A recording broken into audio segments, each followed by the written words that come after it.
Hello दोस्तों, welcome back to my new vlog. तो आज हम आ चुके हैं एक नया व्लॉग लेके। तो अभी हम जा रहे हैं जेब कॉलेज, वहाँ पे हमारा हिस्ट्री का सेमिनार है। तो उसमें भी हमने पार्टिसिपेट किया है। तो 12 बजे की सेमिनार का टाइम था, तो अभी लगभग 12 बजने वाला है। और अभी हमने आप चलते हैं, गलत चीज़ें चलते हैं। और अगर आप हमारे चैनल पर नए हैं तो जल्दी से हमारे चैनल को सब्सक्राइब कर लीजिए, जिससे कि आपको हमारी वीडियो सबसे पहले पहुँचे। और बने रहिए हमारे ब्लॉग कंटिन्यू। चलिए। मन जोगिया जोगिया एक तू ही जोग है मेरा, दिल हो गया रोगिया तू ही रोग है मेरा। यहाँ पे सेमिनार अटेंड करने जा रहे हैं कमेटी हॉल में। और अभी यहाँ पे लगभग 12 बज चुके हैं और अभी चलेंगे कमेटी हॉल में। वहाँ पे सेमिनार हमारा अटेंड करना है और वहाँ पे चलते हैं, देखते हैं कैसा क्या होता है। चलिए।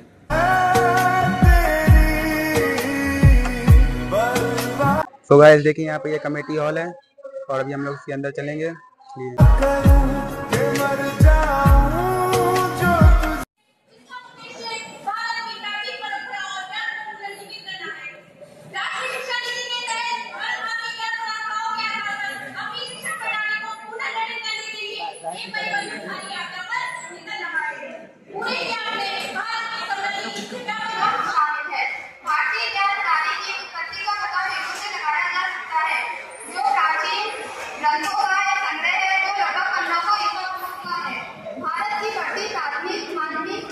शिक्षा प्रणाली को समझें, क्योंकि हम भारत में शिक्षा के इतिहास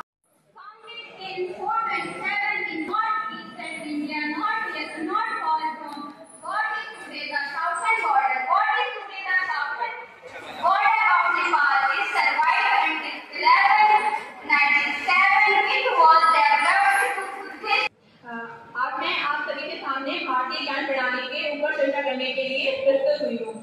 भारतीय ज्ञान प्रणाली एक समृद्ध और विविध इतिहास है जो हजारों वर्षों तक फैला हुआ है। इसमें दर्शन, धर्म, गणित, भूगोल विज्ञान, चिकित्सा और बहुत कुछ तरह के क्षेत्रों की विस्तृत श्रृंखला शामिल है। भारतीय ज्ञान प्रणाली की उत्पत्ति का पता वेदों से लगाया जा सकता है, जो प्राचीन ग्रंथों का एक संग्रह है जो लगभग 1500 ईसा पूर्व का है।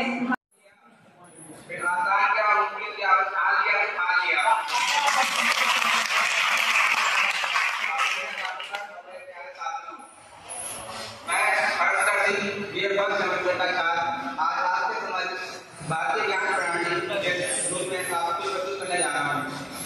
भारतीय प्राचीन ज्ञान प्रणाली को अगर हम समझें तो हमारे प्राचीन के ब्राह्मण और अच्छे तरह से हम समझ सकते हैं। सबसे पहले बच्चों को आश्रमों में वेदों का ज्ञान कराया जाता था। हमारे वेदों की संख्या 4 है: ऋग्वेद, सामवेद, यजुर्वेद और अथर्ववेद। हल्के हल्के शिक्षा प्रणाली प्राथमिक, नर्सरी और केंद्रीय विद्यालय प्राथमिक कक्षा 1 से 5 तक और माध्यमिक कक्षा 6 से 10 तक और उच्च माध्यमिक शिक्षा कक्षा 11 से 12 में विभाजित कर शिक्षा प्रणाली को समझा गया है। सबसे शक्तिशाली हथियार शिक्षा है, जिसका उपयोग हम दुनिया को और स्वयं को बदलने के लिए करते हैं। लेकिन क्या हम आज ऐसे युग में रह रहे हैं जहाँ हमने शिक्षा प्रणाली को ही बदल दिया? ये बात दुनिया के किसी कोने से छुपी नहीं है कि दुनिया में शिक्षा और ज्ञान का अस्तित्व भारत से शुरू हुआ है। प्राचीन भारत का ज्ञान दुनिया का सबसे अनंत और व्यापक शिक्षा प्रणालियों में से एक है। भारत में शिक्षा की शुरुआत 2000 ईस्वी में हुई थी। प्राचीन काल में शिक्षा ज्ञान, परंपराओं और प्रथाओं पर आधारित थी और मानवता को बढ़ावा देती थी। वेदों में विद्या को मनुष्यता की श्रेष्ठता का आधार स्वीकार किया गया था। गुरुकुल में संस्कार युक्त स्वदेशी शिक्षा दी जाती थी। प्राचीन काल की शिक्षा प्रणाली ज्ञान परंपराएं और प्रथाएं मानवता को प्रोत्साहित करती थी। विदेशियों ने यहाँ की शिक्षा व्यवस्था को उस अनुपात में विकसित नहीं किया जिस अनुपात में होना चाहिए था। अपने संक्रमण काल में भारतीय शिक्षा को कई चुनौतियों का समस्याओं का सामना करना पड़ा। आज की ये चुनौतियां का समस्या हमारे सामने है। सन 1850 तक भारत में गुरुकुल की प्रथा चलती आ रही थी, परंतु मुगलों तथा अंग्रेजों की शिक्षा संक्रमण के कारण भारत और की प्राचीन शिक्षा व्यवस्था शांत हुआ और भारत में कई गुरुकुल तोड़े गए और उनके स्थान पर कॉन्वेंट और पब्लिक स्कूल खोले गए। वेदों में विद्या को मनुष्यता की श्रेष्ठता का आधार माना गया था। भारतीय प्राचीन ज्ञान क्रांति कह सकते हैं। इससे पहले गुरुकुलों में छात्रों को वेदों का ज्ञान कराया जाता था। वैदिक संस्कृति का निर्माण आर्यों ने किया था। तक्षशिला, नालंदा, विक्रमशिला, वल्लभी, उज्जैनी और काशी जैसे शिक्षा के केंद्र थे।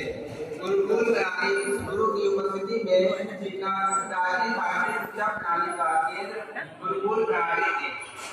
छात्र अनौपचारिक और पारिवारिक में अपने गुरुओं शिक्षकों के साथ रहते थे। इस व्यक्तिगत शिक्षा मॉडल ने शिक्षा और छात्र के बीच एक गहरे बंधन को बढ़ावा दिया। इससे व्यक्तिगत निर्देश और मार्गदर्शन की अनुमति मिली। कला और विज्ञान का अध्ययन प्राचीन भारतीय शिक्षा प्रणाली अत्याधुनिक शिक्षाओं तक की सीमित नहीं थी। इसमें विषयों की एक विशेष श्रृंखला शामिल है। छात्रों को समग्र पाठ्यक्रम से अवगत कराया गया था। गणित, भूगोल, विज्ञान, चिकित्सा, संगीत, राजनीति और बहुत कुछ शामिल था।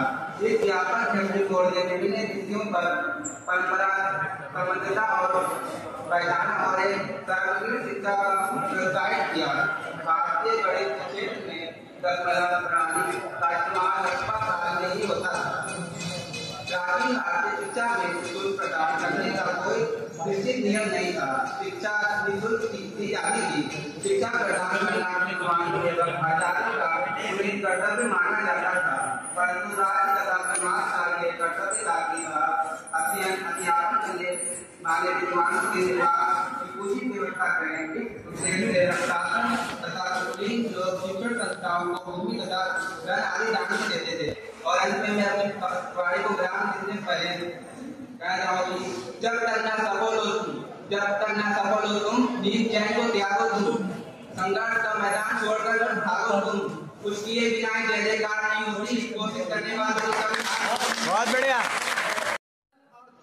तथा भोग और त्याग का अद्भुत समन्वय है। ऋग्वेद के समय से ही शिक्षा प्रणाली जीवन के नैतिक, भौतिक और आध्यात्मिक वैदिक मूल्यों पर केंद्रित होकर विनम्रता, सत्यता, अनुशासन, आत्मनिर्भर और सभी के लिए। प्राचीन भारत में शिक्षा का व्यापक अर्थ सूत्र था। इसमें यह माना जाता था कि शिक्षा व्यवहार में सार्थक परिवर्तन की शिक्षा। वैदिक काल में संपूर्ण जीवन के लिए शिक्षा का प्रतिष्ठा की जाती थी।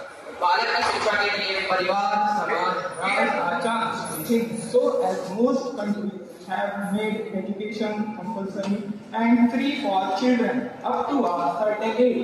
India is such country. सब यहाँ पे सेमिनार खत्म हो चुका है और काफ़ी लंबा सेमिनार चला। 12 बजे लगभग शुरू हुआ था और अभी यहाँ पे 3 बज चुके हैं और काफ़ी बच्चों ने यहाँ पे पार्टिसिपेट किया था सेमिनार में, स्पीच दी अपनी। और अभी यहाँ चलेंगे दूसरी क्लास, हमारी क्लास अटेंड करेंगे, उसके बाद चलेंगे घर पे। और आप हमारे ब्लॉग में कंटिन्यू चलिए। तो मैं यहाँ पे आ चुके हैं घर पे और आज हमारा स्टेज सेमिनार काफ़ी अच्छा रहा। बहुत सारे बच्चों ने वहाँ पे पार्टिसिपेट किया था, हमने भी किया था और काफ़ी मज़ा आया। और इस ब्लॉग के यहीं पे एंड करते हैं। मिलते हैं किसी नए ब्लॉग में, तब तक के लिए जय हिंद, जय भारत।